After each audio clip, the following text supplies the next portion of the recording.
who were your top performers that you could look back to in the year of 2022? I mean, my top performers easily for me are definitely going to be the Golden State Warriors overcoming the odds and winning their fourth championship in the last, what is it, 7 or 8 years. Obviously, everybody thought they were washed. I mean, Steph was never able to get the Finals MVP. Clay was coming off of multiple injuries. Draymond is trash. KD's not there. Andrew Wiggins was never worth the number one overall pick. All the overhype with Jordan Poole, and they win the chip. You know what I'm saying? They come and they beat a good Boston team, and they find a way to put that fourth ring on their hand, and it was very well deserved. I think that they overcame a lot of adversity that season. They definitely silenced a lot of the haters, and I think that they rightfully deserve to hoist up the trophy and be listed as one of the better, if not one of the best teams of 2022 in all of sports. Then you go into baseball. Aaron Judge, he was offered a mediocre deal compared to what he ended with for $213 million to start the year. If I'm not mistaken, at some point he got that in March. Turns it down, bets on himself, and breaks the AL home run record with 62 home runs, wins the AL MVP, and carries the Yankees into the ALCS. Granted, the result wasn't what I wanted. It wasn't what any Yankee fan wanted. But in terms of an athlete to go out there and really just bet on everything that you possibly have at 30 years old to say, I'm turning this down, and I definitely am going to compete for a better contract. 9 years, $360 million later, the Yankees got their guy, and Aaron Judge has an incredible historic season. So I mean, athlete wise, Aaron Judge had an absolutely phenomenal year. And then in terms of an overall country, I know this is a lot more recently, so excuse me, a lot more recent, but I'm going to go with Argentina and Messi winning the World Cup. They haven't won since 1986. Messi has come very, very close, I believe, one or two times in his career in terms of playing for Argentina. They hoist up their trophy, beating France in penalty kicks, despite Mbappe scoring three goals and one of them being a PK in penalty kicks.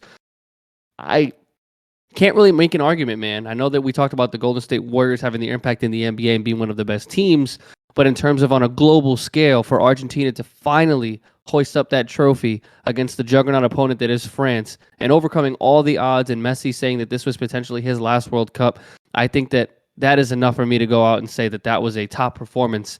Again, although it was just a few weeks ago, that was 100% a top performance by the country of Argentina, led by Lionel Messi. Yeah, Kev. I mean, I think, when it comes to those three individual performers or teams, however you look at it, I think that it's appropriate. I think, with Golden State, the fact that they were able to recapture another NBA title when, to be quite honest with you, I think a lot of people had kind of written off Golden State with their championship window coming to a close, just because injuries looked like they were becoming too much of a factor for Golden State. Obviously, age was a factor, and the fact that they were able to go up against a team like the Boston Celtics and beat them in the manner that they did, I think that's something that I'll always look back to in good standing with them. And I'll never forget. I think ESPN gave the Celtics like an 85% chance to win that series before that series started. They gave Golden State no chance to win that series, as far as I saw it, which I thought was disrespectful. Crazy. But the fact that they were able to go out there and just establish that championship pedigree that they've largely maintained since, 2014, 2015, it's really just a testament to them. And I think it's definitely worth it. I mean, obviously, when it comes to Aaron Judge, what can you say? The guy sets the AL home run record. I mean, that record had stood for how long, Kev? 60 since 1961. So I mean, It's whew, 50. It's like 60 61 years. years. It's absolutely insane what Judge was able to do. Obviously, it didn't result in a World Series championship for the Yankees, but nonetheless, I mean, when it comes to an individual season in the American League, I mean, you're talking about a lifetime from the last AL home run leader to this one. It's absolutely phenomenal what Judge and what Judge did, and I think he definitely deserved that contract extension from the Yankees. And I know that for you that was a little bit iffy after the postseason had ended the way it did for the Yankees. Um, I mean, overall, I thought you pretty much hit the nail on the head with Argentina and Messi. They obviously deserve the credit that they get just because Messi finally captures that elusive World Cup final victory.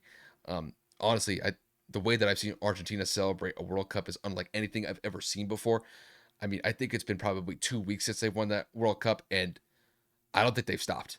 I mean, I was watching videos when the team got back, just probably like 7 to 10 days ago. Kev, there were millions of people in the street. I mean, you had overpasses, you had highways, you had streets that were literally filled with millions of people in Buenos Aires. It was absolutely insane. I've never seen anything like it. I mean, I've seen Super Bowl uh, parades. I've seen teams win championships in the United States, and trust me, there's been a decent showing from the fans. It pales in comparison to what Argentina uh, did for their country, and the country is just celebrating. They're on an absolute high as far as I've seen it, and I think it's well deserved.